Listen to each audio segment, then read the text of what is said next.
college credits that they earn going through that? Or they did it one And time? now MIAT is a full associate's degree. They weren't, a year ago they were just the certificate, and now they had their. But it's also job placement at the end of the program and continued job placement.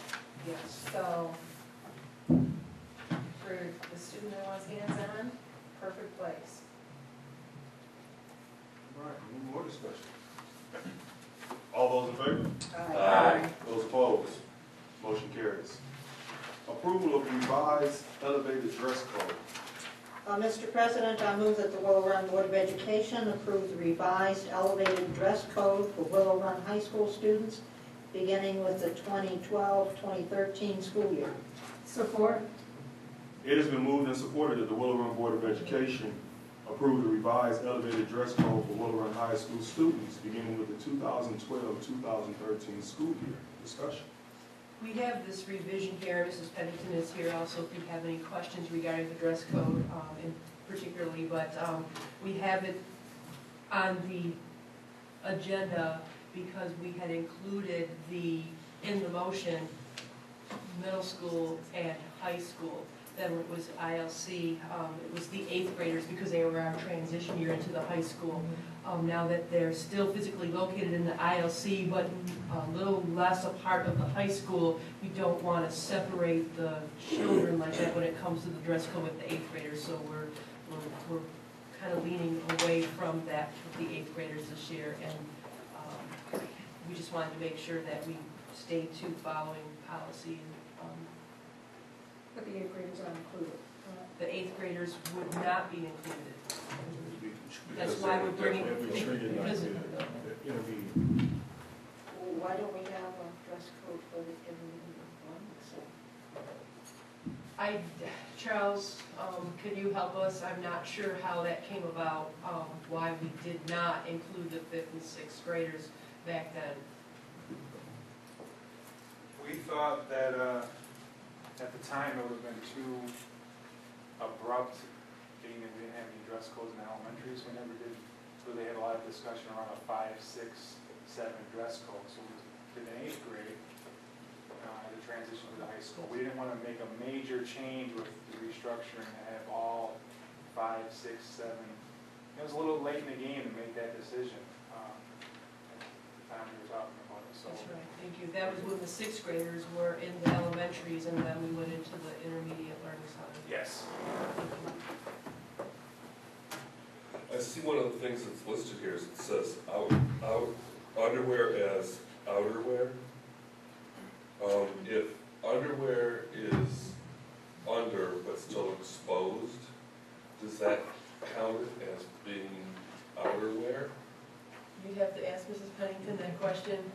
I'm so glad you brought that up because we had to have a discussion on this. I really need to get this. You want her to answer that first? It's. Are you talking about SAG? Can I clarify that for you? Please, please. I'm looking at this elevated dress code, and I don't know who this is addressed to. I'll address it to Mr. Lasinsky, but everybody can hear. And nowhere on here do I see no sagging of pants. Now, I don't know if there's a consequence or disciplinary actions for people who sag in pants, but I noticed that even though we had the dress code, you still had a number of kids walking around with their pants way down. And I guess 2 questions would be, is there any way we can put this into policy? And is this enforced? Is this something that they have to abide by? Okay, first of all, I'm not sure, I don't know what you're reading. I don't have a copy. But, Dress code policy. okay. This has changed since the first of last year when this went home.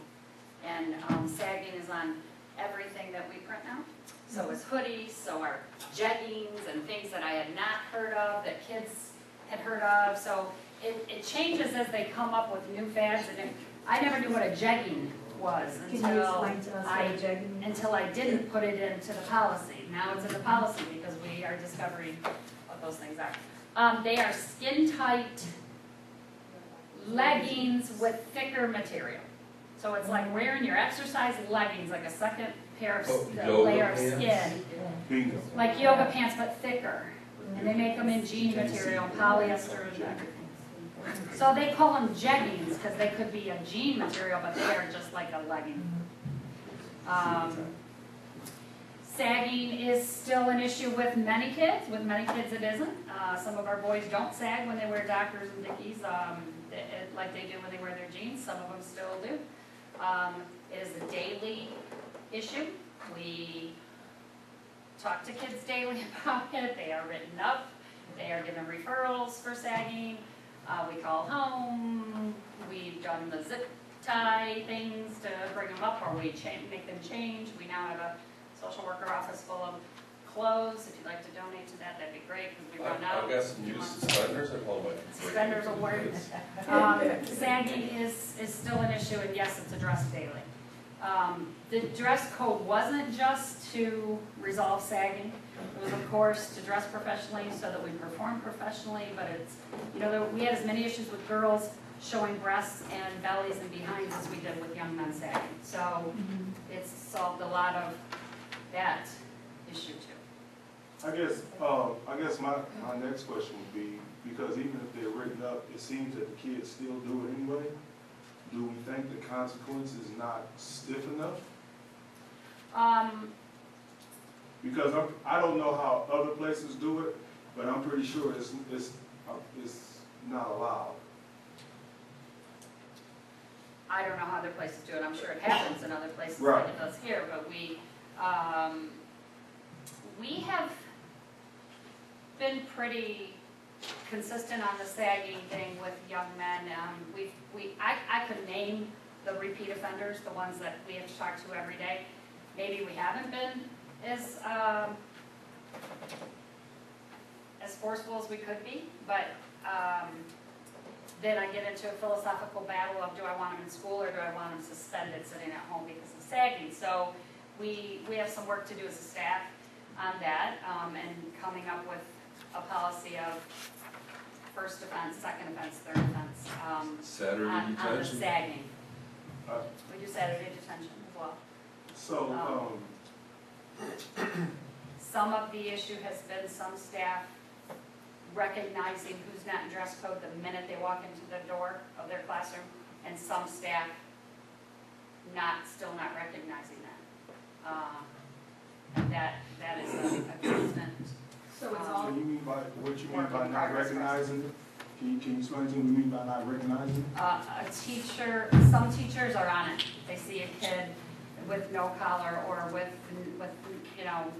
pant jeggings, a girl with jeggings on, and they immediately send them to the office to call home for a new set of clothes, or to the social worker's office to change. Other teachers, the kids sitting there and for whatever reason are not as tuned in to what they have, the jeggings as they are.